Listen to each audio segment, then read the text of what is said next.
I am 33 years old. I had a serious drinking problem since a young age. My dad was an alcoholic, so booze never lacked in our house. It nearly killed me when I was only 27 and was in the for alcohol poisoning. It was too close a call, and after that things had to change.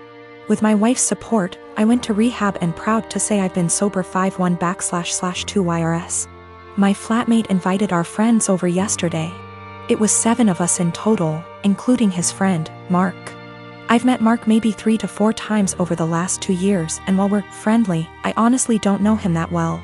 But you can tell he's a party guy. Likes to get loud, take shots, makes gross comments sometimes, etc. Mark brought several cases of beer and a bottle of tequila with him, so everyone was drinking and having a good time. Mark kept offering me drinks the entire night, which I'd politely decline. It's like he made it his personal mission to get me to drink by egging me on. Saying every time he sees me I'm either drinking a soda//water and it's okay to let loose sometimes. He resorted to teasing me into drinking, calling me princess. I don't know what that had to do with not wanting to drink. All my friends there knew what I was like before, how bad my drinking was, so they kept trying to steer the conversation so he'd forget about me. But every now and then he'd hand me a shot glass or a beer and would not let it go even after telling him yet again that I didn't want to drink. My wife became uncomfortable with his behavior. I think she was worried I'd actually drink. She grabbed the shot glass from me, dumped it in the sink, and told him to stop it already. He looked between us and grinned like he understood now. Mark joked that maybe we should get my wife drunk first, then that'll get her to loosen up the leash she has on me. I'll admit, that made me see red. I got in his face and told him, actually I don't drink because last time I did I almost King died, so unless you want me puking everywhere and having seizures you should shut up and leave my wife out of this. Wiped the smile off him real quick and he apologized. The rest of night went on and he finally left me alone. Our flatmate did confront me in the morning because he thinks I was too honest with Mark, and it wasn't his fault, he didn't know. He was just joking around and I made him feel bad. Our other friends agree he was being too pushy and deserved being told off. My wife agrees, so he's the only one right now that's taking Mark's side. He said I could have ignored him until he gave up instead of bringing up an uncomfortable truth from my past. Now yes, I could have just told Mark the truth without full details, but felt that's none of his business and a no should have been enough. I only got carried away when he decided to include my wife in his jokes. So yes, I am wondering if I was a bit of an a-hole for what I told him instead of keeping the peace. I am a 35 years old female, just got engaged to my fiancé 37 male Sam. We do not live together because we're waiting till marriage, given he and his family are highly conservative Christians, but they're really nice and lovable people. I had plans to spend NYE with Sam, but he said he was out for NYE dinner celebration with his parents, then called me again inviting me to join them, and I happily did. His parents were there, they welcomed me and ordered many dishes and desserts and drinks.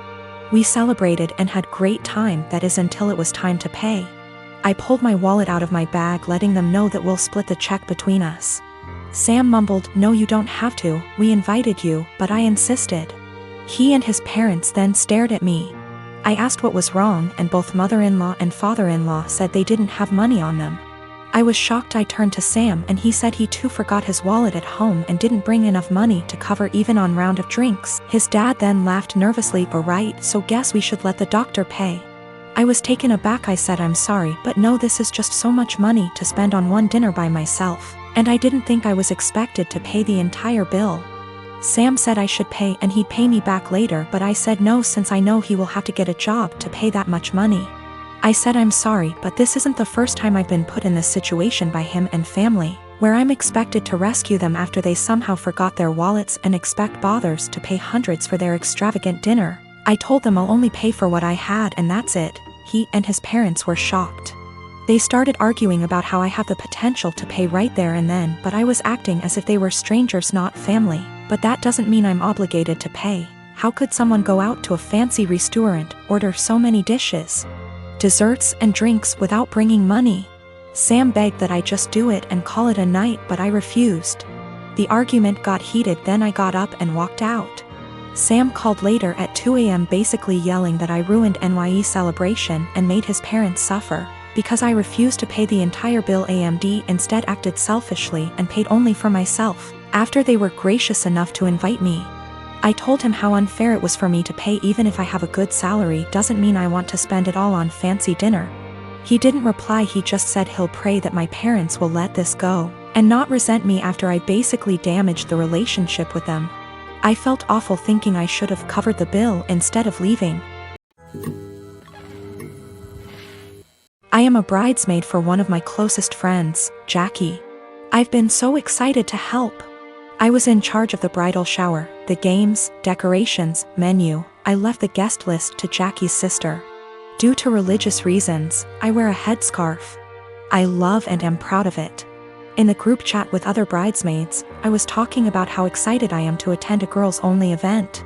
I recently dyed my hair and wanted to show it off. I even paid extra to ask for a girls-only staff that day. Day of, as guests arrive, I realize that one of them is Tori. I know Tori as a family friend of Jackie's, but the few times I met her, it was before her transition to female. I was aware of it but unaware she was coming to the shower. I don't mind at all OFC and she's a lovely person, but I decided to keep my scarf on. As everyone's eating later, I'm passing by the tables to make sure everyone's good, and one of the bridesmaids mentioned that they hadn't gotten to see my hair and they'd wanted to see the change in person. I tried to dismiss it at first or say, "Oh, I'll show you later." But the other girls at the table got curious. I got uncomfortable and I just said, "Oh, I'm actually not really comfortable taking it off right now," when pressed as to why. I said there's guests I don't feel comfortable taking it off in front of. There was a collective "Oh," and I thought, cool, that's over. But one girl got aggressive and asked if I'm referring to Tori. She's loud and other tables turned to look. I don't answer. The girl asks if I wear one around men, so I say yes. She says there's no men here, so clearly you should take it off. I tell her again that I'm keeping it on. Another bridesmaid defends me and tell the girl to chill out. Tori comes over and says me not taking it off is a slap in the face to her identity. I'm just shocked and had no clue what to do. Eventually Tori and a few girls left saying they felt it was disrespectful. I feel awful that this ruined a beautiful day for my friend. It's causing more trouble with people threatening to leave the wedding over discrimination towards me or towards Tori. I don't think I was in the wrong. Just as Tori can be Tori, I can be me. I feel like it would be the equivalent of me making Tori or someone else adjust for me. I feel like we should just accept and respect each other, rather than be woke one-sided. My question is more about being honest as to why I couldn't. Jackie is on my side, but Jackie's sister is giving her hell for it, saying she purposely left out that detail in the guest list to test me. Jackie says I should have brushed it off and said I was having a bad hair day or avoided giving an answer. I didn't ever mention Taurus' name in my answer, and I don't think my answer was rude. But seeing how much stress it's causing him, thinking I should have made up a lie? When I said no, Tori and a few others pushed it, and Tori gave the ultimatum that I have to take it off as a sign of respect or they would leave. I said no. They ridiculed me, my faith, and even the bride and others for defending me. They were blatantly hateful towards my religion, and Jackie's sister purposely arranged for this to happen.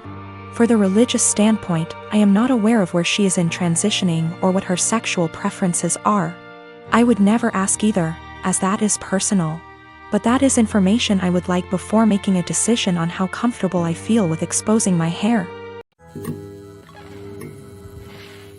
I am a 17-year-old female, and I still live with my mom, my stepdad, and my two half-siblings, 5 and 7 years. My dad died when I was 5, driving me to the hospital. Mom didn't want to pay for an ambulance. He died in the crash and my leg and spine got busted up in a way that has left me needing a cane pretty much ever since. My stepdad's always been a little distant with me. He likes to make jokes about how I'm an early blooming black widow. I think he gets that from my mom, who blames me for my dad's death. I do too, it is my fault after all, so I don't push back on it. Anyway, the point is that with the current situation, my parents are always looking for ways to get my half-siblings active and doing things without leaving the house, and have recently settled on scavenger hunts. I have no problem with this, honestly. I wish they'd stop hiding stuff in my underwear drawer, but it's a 5-year-old and a 7-year-old, so that's not the worst. My problem though is that they keep taking my cane when I'm not looking. I tend to get lost in my homework and my writing hobby and zone out. And having it be one of the items that my half-siblings have to find.